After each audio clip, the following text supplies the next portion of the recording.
All right, there we go. I guess the rehearsal's going well. Thank you so much for being part of it. Let me start again. Welcome to Halitics. It is June 6th, D-Day, and that is what Paul Krugman writes about. He is equating the incipient, if not actually now ongoing, counterattack by Ukrainian forces against Russia as D-Day, as the same thing as the Allied assault, the coalition, the whatever you want to call them, the Allied assault on Nazi fortress Europe is somehow equivalent in Paul Krugman's eyes to the Ukraine counterattack against the Russian insurgents. And you can see from this headline here, along with this picture of these, these kind of, these freedom fighting looking gentlemen, these freedom fighters in Ukraine. They're clearly on the side of angels, aren't they? I mean, we can't possibly doubt it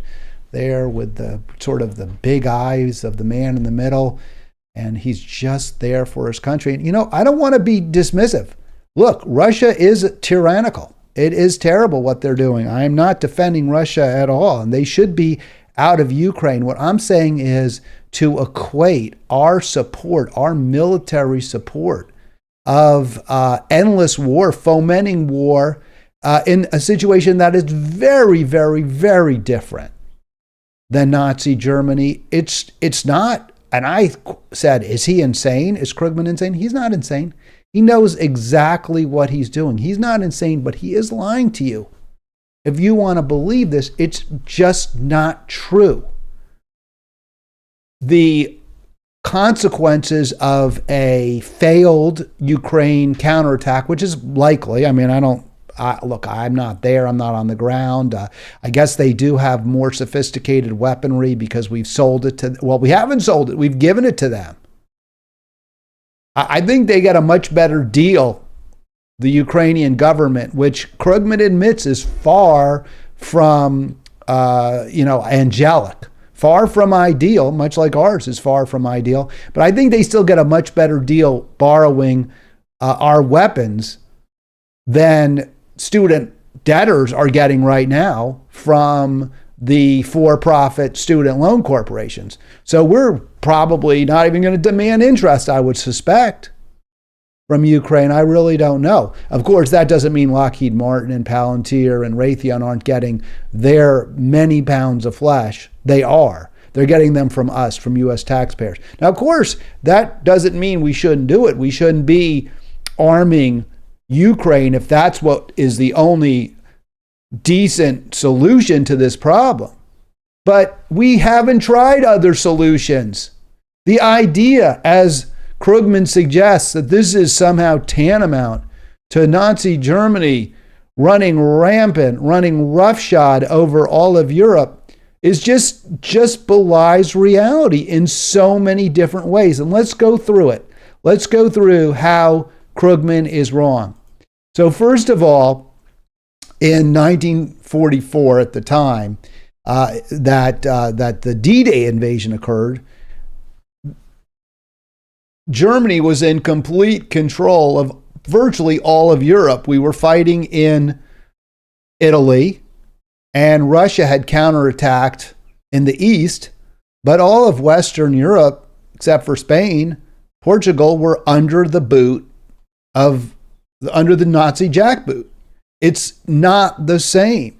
Russia is bogged down in Ukraine. Russia hasn't been able to show any real ability to even conquer that one small nation directly to its east. So that's one area where there's obviously a huge moral difference. Here's another. There are no extermination camps, at least there certainly haven't been any reported in Russia. Russia is not involved in any genocides. If there are genocidal nations in this world right now, China comes to mind, what they've been doing with the Uyghurs. And I know there's some dispute about that, but there's no question that Muslims are systematically oppressed and persecuted in China. Saudi Arabia's treatment of Yemen comes to mind. The Israeli persecution of Palestinians all come to mind. There's no equivalent action by Russia against any minority that comes to mind. So we're not talking about a genocidal regime like obviously Nazi Germany was. So that's another way. There's really no moral equivalency. Here's yet another example of how there's no moral equivalency.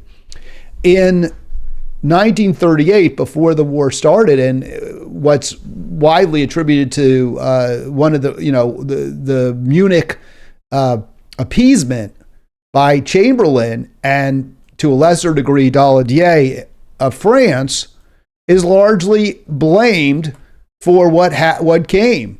That if they had stood up to Hitler earlier, then there never would have been a World War II. But in Munich, there was negotiations. They were trying. They did everything possible to just give, to not have a war. It was the completely wrong strategy. It was the completely wrong strategy. But the Western democracies gave Hitler pretty much what he wanted. It's the complete opposite. In the lead up to the war, in the Second World War, the Western democracies gave Hitler what he wanted to try to prevent a war. In the run-up to the Ukraine war, the Western democracies, and let's just call them NATO at this point, did everything possible to aggravate Putin, to make him afraid, to scare him, to put him in a box, so that he believed, and I think rightly so, that he was being threatened, that he was being threatened with NATO on his borders, which he was. They had previously, the West had previously supported the coup that deposed Yanukovych, and not to say he's some sort of great freedom fighter either, but the West had done everything, was doing everything in its power in the run-up to the Ukraine war to make Putin feel that he was the one being threatened, which is the opposite of what happened before World War II, when Hitler was the threat to all of Europe and really ultimately the whole entire world. So again, there's no equivalency. It's just not correct. And you can even go so far as to point out that to the extent there are neo-Nazis in this fight, and I think it's very complex, and I'm not going to say, Ukraine is the fascist state, not Russia. Russia's tyrannical. Russia is a single dictator country where one man, Putin, controls virtually everything. But it's not easy. It's not correct to just simply equate Russia as fascist, as Russia as Nazis, when in fact you do have neo-Nazis fighting in this war, and they're fighting, to the extent they're fighting for Ukraine. They're fighting for the team that Krugman claims is the freedom fighters, the ones who are standing against the moral equivalent of Nazism. And in fact, on that side, the side that he wants to say is so wonderful, so great, these heroes, freedom versus darkness, on that side are indeed the far right. And Krugman admits this. He's a smart guy. He knows that this is a weakness, right? This is a flaw, or it certainly could be considered a flaw in his argument. So he notes Ukraine does have a far right movement, including paramilitary groups that have played a part in the war. So yes, the Azov Battalion, the folks who we talked about yesterday with their Nazi regalia, they are fighting for Ukraine. And he makes the same point I made also, which is that it's more complex than to just simply say, well, they're Nazis. Well, look, Stalin and the Russians have persecuted Ukraine. Stalin and the Russians did terrible things to Ukraine. I don't know if I would quite call it a genocide, but there was forced relocation and there was mass starvation that was largely engineered by Stalin in the 30s. And of course, Stalin was Russian. Well, he was actually Georgian, but he was the whatever term I guess they use, premier or tyrant, dictator of Russia. And that's who was behind, the Red Army was behind it. So let me just adjust my mic just a tiny bit here, folks. So, Krugman gets it. He knows he's got to say something about it. So he says, well, they do have a far-right movement, but it's not the same, right? It's not the same because that far-right movement is associated with anti-Russia, not anti-Jew. Of course, those Nazis who were Ukrainian back in World War II actually participated in the Holocaust. So it's a little bit disingenuous for him to only attribute, to only explain, as Krugman does, to only explain the presence of right-wingers in this war on the Ukraine side, neo-Nazis on the side of Ukraine, to attribute it to, well, understandable hatred of Russia, which it is understandable, right, based on the history, and not of their centuries of anti-Semitism and hatred of Jews as well. It's clearly disingenuous of Krugman. But he does raise it to try to knock down that what he would call a straw person argument. He also points out how Ukraine is corrupt. Right? I mean, we know it's corrupt. Look, Biden's son, a totally incompetent, no credit, no qualifications whatsoever, is put in charge of an energy company, put on the board of an energy company, and it's because, his connections to his father suggested that the Biden-Obama administration would do favors for that oil and gas concern in Ukraine, and probably they did. Probably they did. So it's not a great country. Now, what does Krugman say? He says, well, it's better than Russia, but that's not saying much. Victory won't make the corruption go away. Well, just the opposite. It'll probably make it even worse.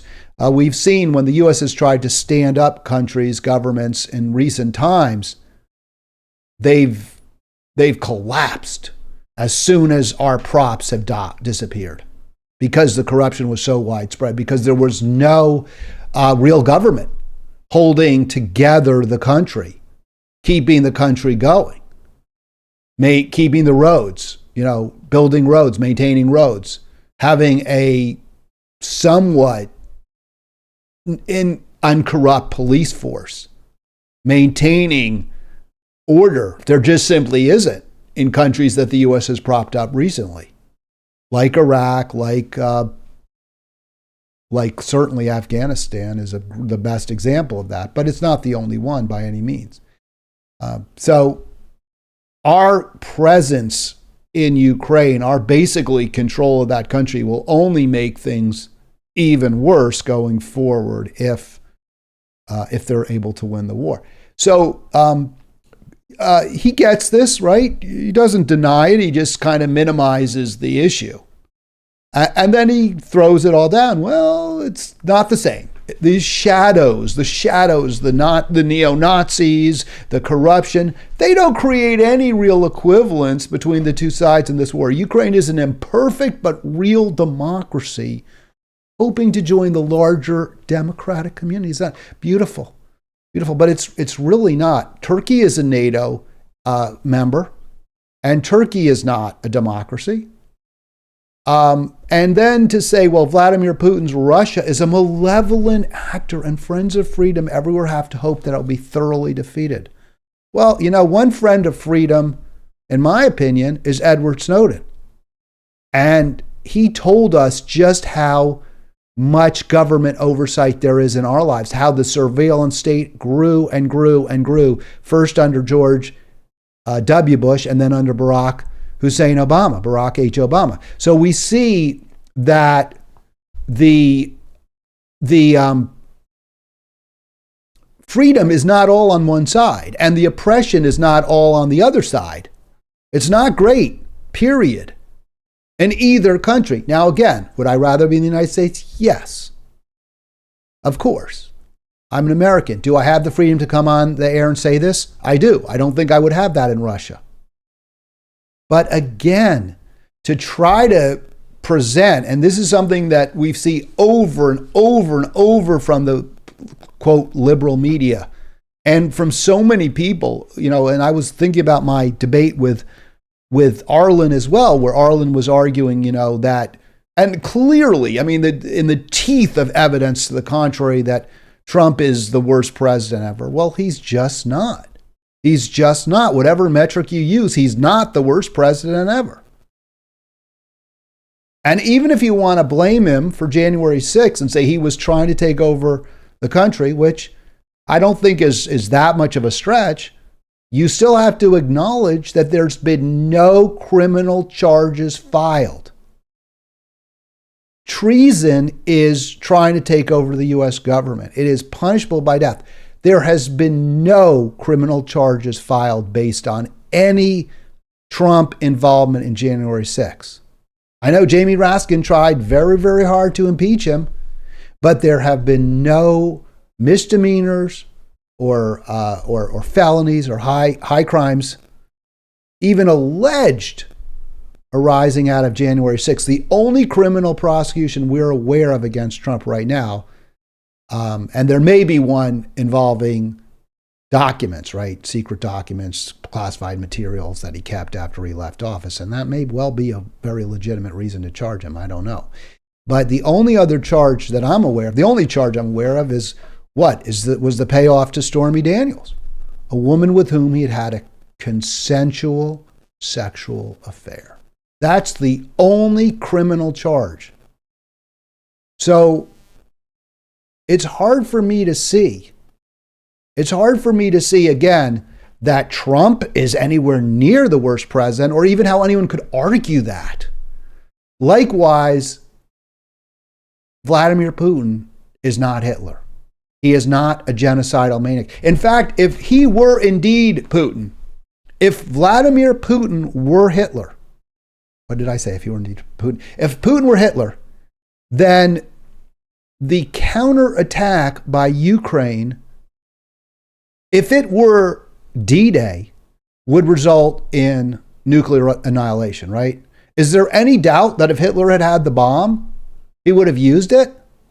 Of course he would have. He would have started bombing. He would have done everything he could. He was sending missiles over, those V2s over to London. They caused more, I believe, I could be wrong. There were far few V2 missiles, but they were so strong and powerful and blew up so much of London, just a few attacks, that they may have caused more deaths. I may be wrong about this.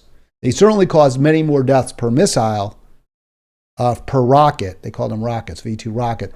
They caused many more deaths per rocket than the V1s did in the Blitz, or than the actual bombing, I believe, I could be wrong, the bombing during the Blitz, which was more destructive. But in terms of deaths, I believe the V2 was even more deadly. Either way, Hitler would have put those nuclear warheads absolutely in those V2s if he had them.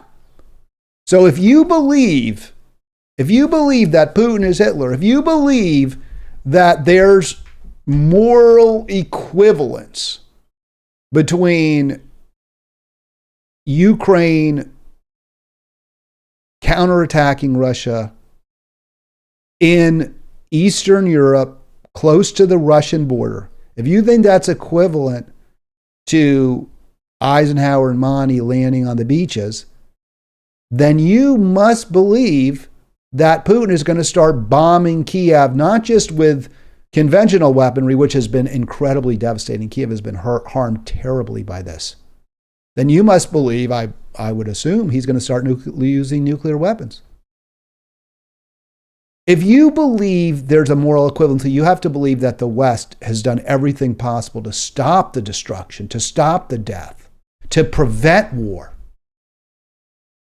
And we have done just the opposite. We have aggravated Russia. We helped drive them to a point where they believed that that was what they had to do to protect themselves. We never tried to placate Russia. We never said, okay, we're going to, pull back from trying to join, trying to bring Ukraine into NATO. We didn't do any of that. So the moral equivalency argument just fails. It just fails. Now, Krugman does, again, and I'm really going through this because I think it's important. People believe him to be a straight shooter, honest. You read Paul Krugman, you think, oh, he's telling you the truth. It's really important we understand what our media is trying to do to us at all costs. By the way, call in 240-363-7190. If you don't agree, I know a lot of you don't. Join in, 240-363-7190. Krugman tries to explain why he believes, what his explanation is for people like myself who don't agree with him, who don't share his view, who don't think that this is some sort of a war of good against evil, who don't see this as Lord of the Rings with Putin as Sauron and Zelensky, I suppose, is Gandalf or something, or Aragorn or whatever, if you're familiar with the Lord of the Rings. So for those of us who don't get that, he tries to give some explanation. Well, some of us apparently on the left, we're people, it's always 2003. It's always the Iraq War. It's always how the New York Times beat the drum for war by stovepiping Dick Cheney's lies that were transcribed by Judith Miller. And, so because we're just, everything is always the U.S.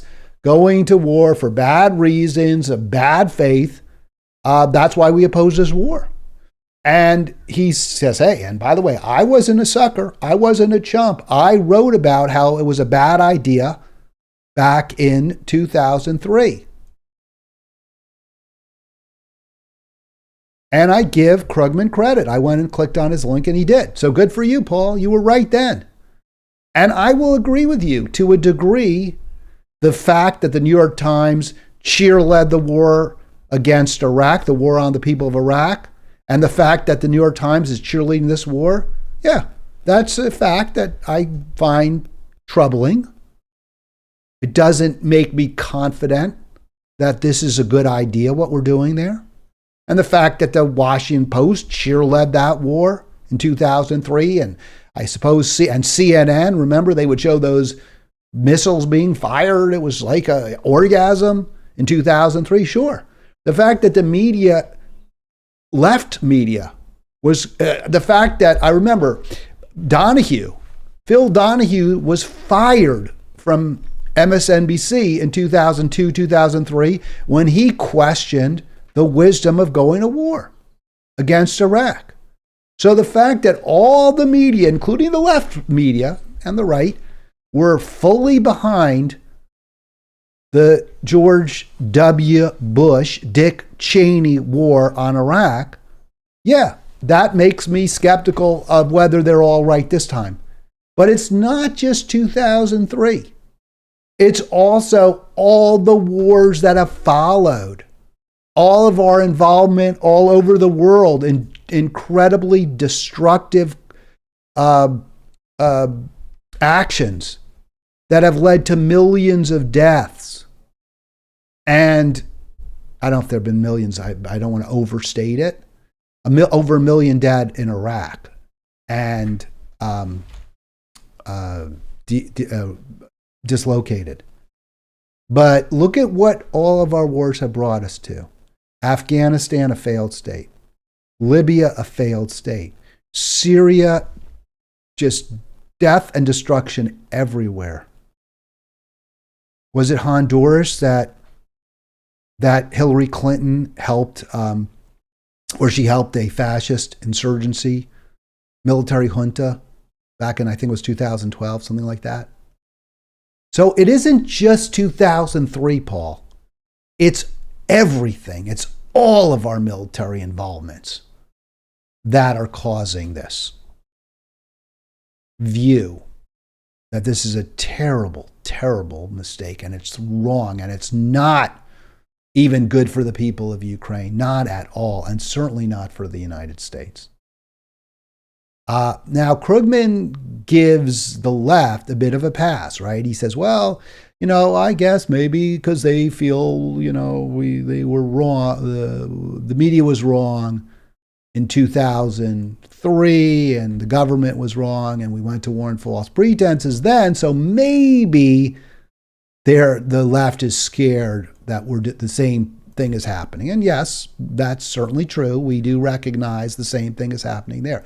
But Krugman doesn't give any quarter when he slams the right and the right push, like people like Taylor Greene, right? Marjorie Taylor Greene, who is against this, the war, the increasing support with just billions and billions of dollars in aid.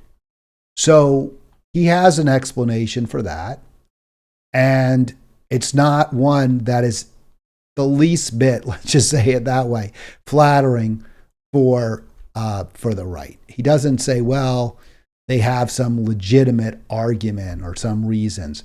And we'll get to that. So let me, because I want to discuss this. I think it's really, really important, this demonizing of people who have a different political view than Mr. Krugman. And by the way, different than the New York Times. I thought, and I posted that when I promoted this, is he crazy? So is Paul Krugman crazy for claiming a moral equivalency between Ukraine, the Ukraine counterattack, and D-Day? Is he crazy to equate Stalin and Hitler and Putin? Is he crazy to view this or to claim that this war is on a par with World War II? And obviously he's wrong. I mean, obviously it's not true. Obviously that's false. So is he doing it because he's crazy? I don't think so. Paul Krugman ain't crazy. He's a Pulitzer. You don't win, or not Pulitzer, a Nobel Prize. I think Pulitzer Prize and Nobel Prize. Well, Kissinger won the Nobel Prize. He might be crazy when you think of what he did to Cambodia without any. He might be a sociopath. I don't think that makes you crazy. That would just make him a sociopath. He's not delusional. Paul Krugman isn't delusional. He is doing exactly what his masters at the New York Times want. He's following the prescription, the neocon prescription that has basically joined forces with democratic elites. And he's writing what they want him to write. That's not crazy. If we believe it, I'm starting to wonder if we're crazy. Because we're harmed by these lies. Our country is in ever greater debt because of these lies. Our ability to make life a little better for our poor, struggling, working Americans is harmed by these lies. The climate cataclysm, which is burning our planet up, is worsened because of these lies. So we can't believe them. We need alternatives. So here's what Krugman says. And by the way, these lies also make it that much harder for us to have a unified coalition of poor, struggling, working people of intra within one class, or even interclass, all people who are below the 91%. These lies make it harder for us to have an inter and intra-class coalition that crosses party lines, crosses race lines, crosses ethnic lines, because they divide us based on those partisan considerations, not based on what's best for the American public. So here's Krugman's answer to why people on the right oppose helping Ukraine. The Tucker Carlson faction, they understand what it's about, but they're on the side of the bad guys. They're bad people. They're bad. They long admire Russia's authoritarian regime and its intolerance. Well, I don't think that's untrue. I think there's something to that. I think there is a real sense on the right that without these messy protesters in the street, without these people complaining about us, we could do whatever the hell we want. And just as Putin cracks down on them, so should we. But of course, that attitude is also very prevalent on the Democratic side right now. They're also trying to prevent dissent. Why do you think Edward Snowden had to flee to Russia? Because he was going to be prosecuted by Barack Obama, by President Obama, for revealing the extent of the surveillance state. Why is Julian Assange still cooling his heels? I don't even know where he is. Is he still in the Ecuadorian embassy? I'm not even sure now. It's because the U.S. continues to persecute him. We support, there's no distance between us and the Israeli military state, which is persecuting, oppressing, killing Palestinians. So there's plenty of admiration on the left, or at least on the Democratic side, for authoritarianism as well. That said, okay, I get it. That's not a good reason to support, right? That's not a good reason to oppose helping Ukraine, is that we like tyranny. That's not a good reason. I get it.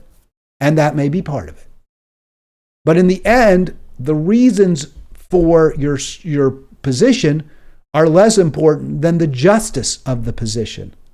And I will say that somebody that most of you hate, some of you believe is the worst president ever, got it right. He got it right. And I mean, that's what matters, isn't it? Isn't getting it right the thing we should be focusing on more than anything else, more than demonizing our opponents or trying to come up with some explanation for why they're bad people and we're not, and we're smart and they're stupid? Shouldn't we really be trying to get it right? I think so. I think that should be the goal. And I haven't heard a better explanation for why we shouldn't be in this theater of operations. I haven't heard anything better than this.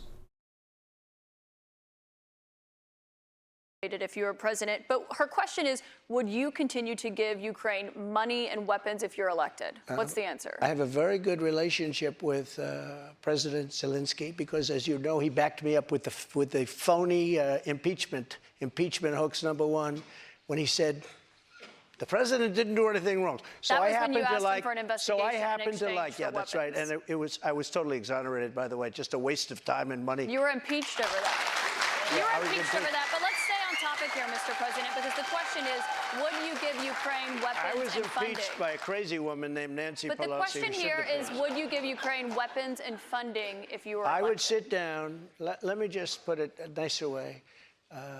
If I'm president, I will have that war settled in one day, 24 hours. How would you settle that war in one day? Because I'll meet with Putin, I'll meet with Zelensky.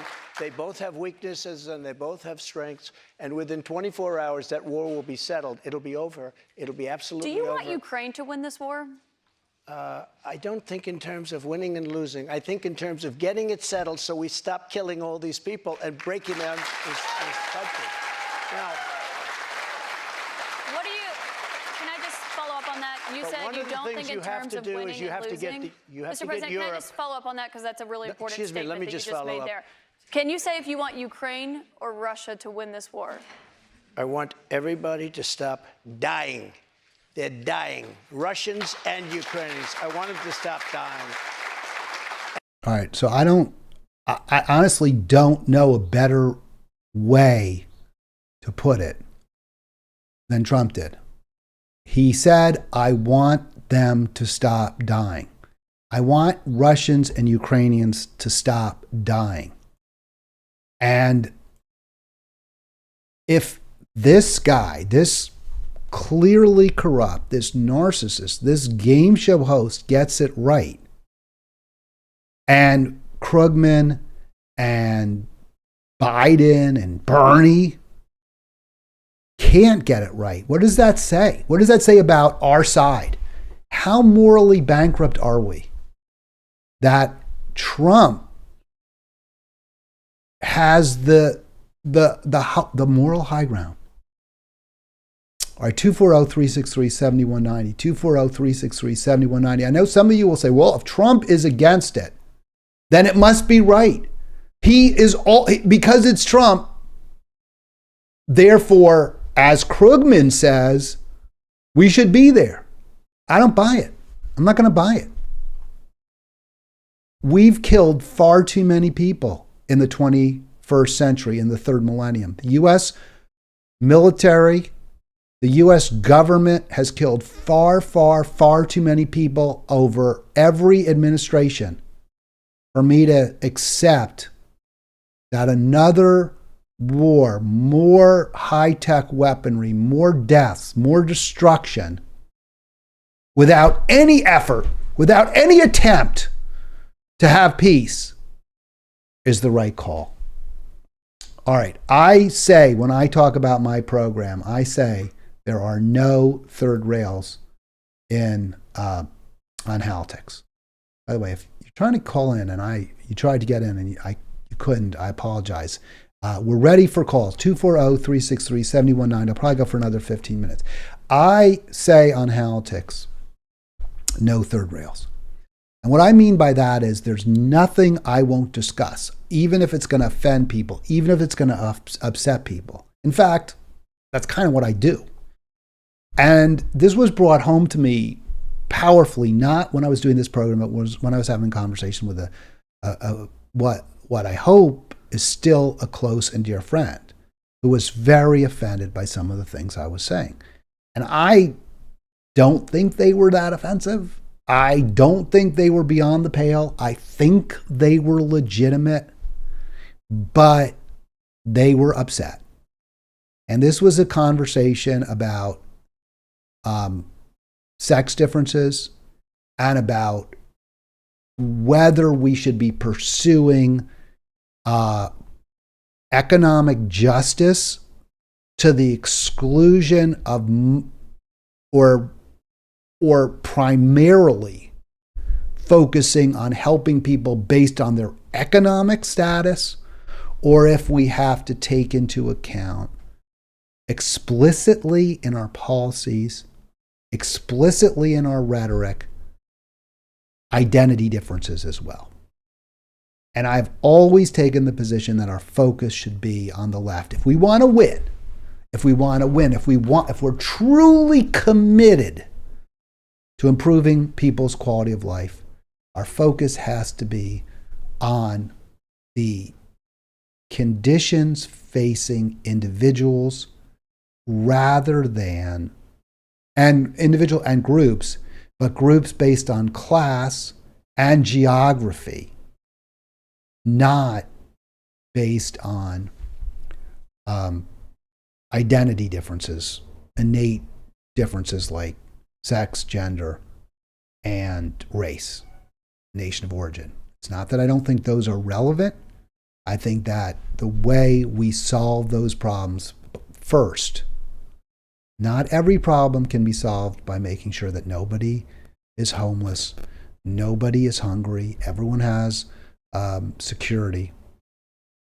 Not every problem can be solved that way.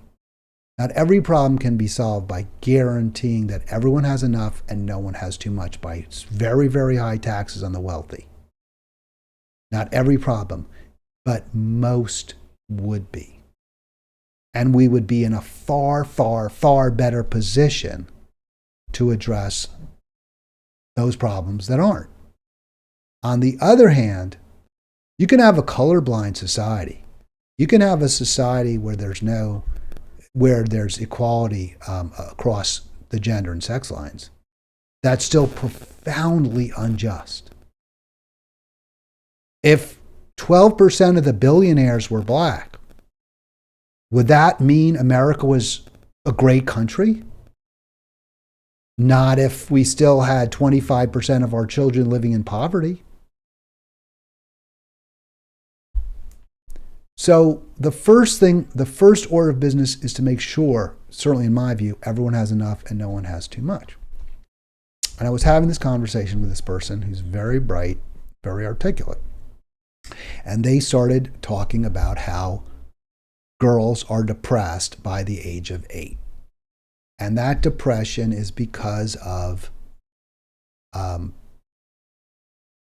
they're taught that they're not as good at math and science. That's the gist of it, that they're not as good at math and science. And I'm like, well, I don't know. I didn't say this, but I don't believe that. Girls are taught that they're not as good at math and science. My wife is an elementary school teacher, and I know she's never said that. And she teaches kids who are 7, 8 years old, 6, 7, 8 years old. So I can tell you right now that that's one teacher who's never told any girl that she can't succeed in math or science. I didn't say that, although I'm skeptical that that's really happening. I mean, it may have happened 40 years ago. I remember there was a Barbie doll, right, that said, I don't like math. And that didn't go over well, right? But I did say, well, maybe they're not as good as in math and science. And that also didn't go over very well. And there was a big argument, and basically it ended the conversation. And I was told that that was a very hurtful thing to say.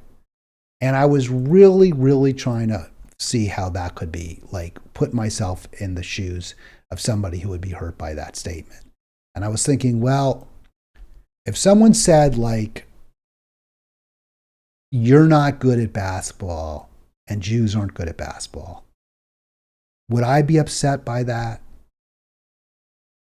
And I didn't say they're not good at math or science. I said girls aren't as good, maybe, as boys in math and science. And would I be upset? I mean, I probably would be. Yeah, I wouldn't like it. And I would try to come up with counterexamples. But, I mean, the truth of the matter is Jews in general haven't been as distinguished in a lot of sports as other identifiable groups of people. So I might not like it, but maybe there's something to it. Maybe we have focused as a group of people on other areas of succeeding. I mean, again, I could point out plenty of counterexamples, but in the end, those might or might not be exceptions to the general rule. I really don't know. It does appear from legitimate, peer-reviewed studies that there are indeed differences in the abilities of boys and girls, adolescents, male adolescents and female adolescents, and men and women in science and math. There are indeed differences.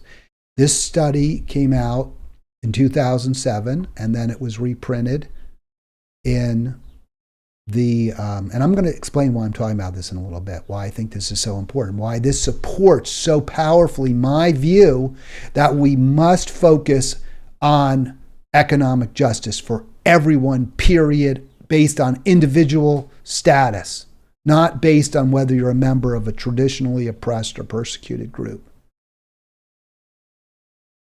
This study was reprinted by the NIH, but it first came out in 2007, Psychology in the Science Public Interest. And they reprinted it in 2014 because they wanted to make absolutely certain that the science was justified, that the science actually supported the conclusions, because this is a very, very controversial topic. This is a topic that irritates and upsets people and troubles them and hurts them. But that is not a good enough reason not to study it. In the end, we have to study things because they are true, or they may be true, or the evidence supports them. And and then we determine what we do with the truth. As I said, There's no third rails. So this is a third rail. I'm going to go ahead and touch it. By the way, 240-363-7190. So the science supports the conclusion that there are some differences based on sex. Now, this doesn't mean, and I was very clear to say this doesn't mean that every girl is worse than every boy at math. It doesn't mean that every woman isn't going to be as good in science as every man. In fact, it doesn't even mean that some girls and women aren't much, much better in math and science than virtually every male. I think it's kind of like tennis. I thought it was a good example. The best male tennis players are better than the best female tennis players. But that doesn't mean that there aren't some female tennis players. And I know Serena Williams isn't number one anymore, but she always jumps out. But that doesn't mean that the best women tennis players aren't better than just about every single man. They are. But that fact doesn't mean that there aren't generally some differences across space and time between men and women in this field. So that's what we see from this study, the science of sex differences, the science of science, the science of sex differences in science and math. And here's what that science shows. And again, I think it's really, we recognize, we get to a better place when we recognize what the truth is.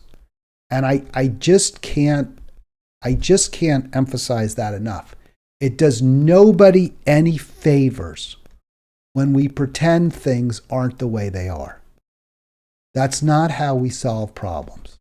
We solve problems by getting at the truth as best we can, and then saying, okay, given this truth, what do we do? What are the solutions? What are the answers? So, per the article, a large body of research has revealed substantial sex differences for some, but not all measures that reflect visuospatial information processing. Substantial sex differences. So on average, preschool boys are more accurate than girls at spatial tasks. And this difference in favor of boys is present as early as age 4.5. It's not cultural. It's not because girls are told you're not good at math. It's because there are differences in the male and female brain. That's the reason for it. And those differences don't disappear as kids get older. They actually remain. And so when I said maybe they're not as good, on average, it's true. That doesn't mean we dissuade girls or women from going into the sciences. Of course, we shouldn't do that. And in fact, even if you don't show a lot of skill or talent, whether you're a boy or a girl at a young age, but you're really interested in it, but maybe you're not that good at it, I say keep trying. Let's keep trying to get people involved, even when they're maybe not that good at it. They might get better. They might learn. Success is 99% perspiration. You don't have to be the best at something to be very good at it, to succeed at it. But we still need to acknowledge, if there are indeed differences, that they're there, and I'll explain why in a moment. So sex differences in science and math achievement and ability are smaller for the mid-range. This is really interesting. Are smaller for the mid-range of abilities distribution than they are for those with the highest level of achievement and ability. That means, although at any level, let's just say at any IQ level, 100, 120, 130, 90, boys in general will be better at science and math, and girls in general will be better in English and languages. So, but in the mid-range, let's say between 90 and 110, those differences are smaller. In other words, boys and girls will both cluster in that range, very close to the center in both science and in language. But when you move way up the IQ spectrum, the table, to say 140, 150, 160, where there's far fewer than 1% of people are, in those, at that level, the males are going to be much better than the females. The females will be significantly better in languages.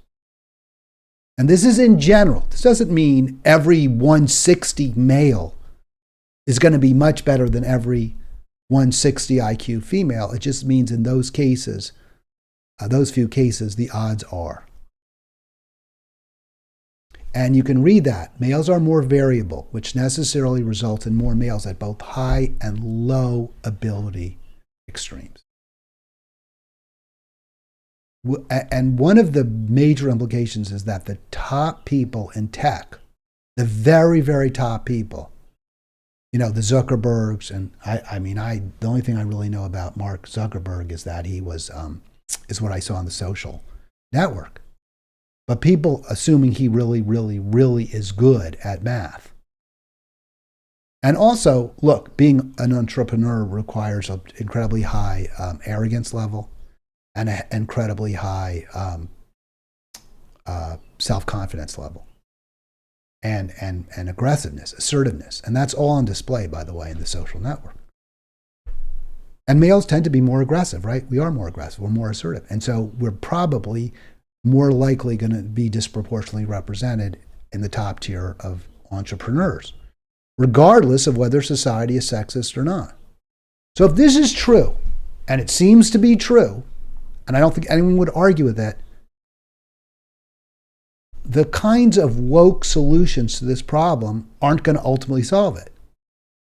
Telling girls you're really good at math, you're smart, you're this, you're that, you should be a scientist, pushing them, that's not going to eliminate this differential, because to a degree, the differential I'm talking about is who's successful, who reaches the uppermost echelons in the tech field. To a large degree, that's baked in based on innate characteristics that are more prevalent in males than females. Aggressiveness, assertiveness, cockiness, and spatial ability. If that is true, and I think it is, I think the evidence strongly supports it, then what should we do about it? Well, we could say we're going to require venture capital firms to put just as much money behind ventures that are started by women than men, like the Elizabeth Holmes venture. But the problem is there, it looks like they probably won't be quite as successful in the aggregate. And money will be lost. It won't be efficient. So what's another solution? Well, another solution is to say, hey, we are going to live in a society where maybe there's a disproportionate number of men who dominate the tech field. But guess what? Dominating the tech field doesn't make your life that much better than everyone else. You don't get that much more than everyone else. You don't get that much power over everybody else. Yeah, you may get to decide who you hire in your business, but there are going to be lots of competition and lots of people competing to hire those same people. And there are going to be other fields and other industries and other employers who are going to look very, very different from you. And even if you can't succeed in a particular field, you're still going to have enough. You're still going to have enough to eat. You're still going to have health care. You're still going to have a secure retirement. Your children will still be able to go to good schools without being bankrupted. If we acknowledge that there are innate differences within groups and there are innate differences to a degree between groups, then the solution seems even more clearly to me that we must demand real equality of outcome. Not complete equality, but equity. Everyone has enough. No one has too much. All right, that's going to do it for me, folks. I'll be back tomorrow. I do want to hear from you. By the way, please please subscribe. And if you're mad at me, you hate me because of what I said, that's fine. You can hate me, but argue with me. Come on. Give me the evidence that you rely on to conclude I'm wrong.